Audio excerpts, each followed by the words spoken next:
میرے نبی کریم صلی اللہ تعالی علیہ وسلم فرماتے ہیں لوگوں اللہ تمہاری ساری دعائیں قبول کرتا ہے، لیکن اس کے 3 طریقے ہیں، 3 جہتیں ہیں دعا کی قبولیت کی۔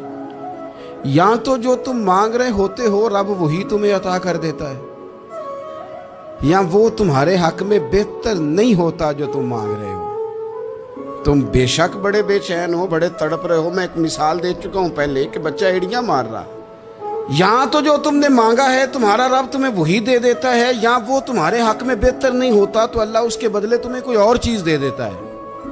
اور حضور فرماتے ہیں کئی دفعہ یہ ہوتا ہے کہ تمہارے حق میں کچھ بھی بہتر نہیں ہوتا، دعا تمہاری اللہ پھر بھی رد نہیں کرتا۔ تیسری صورت میں رب تمہاری دعائیں ذخیرہ کر لیتا ہے اور ان دعاؤں کے بدلے اللہ قیامت میں تمہیں اجر عطا فرما دے گا۔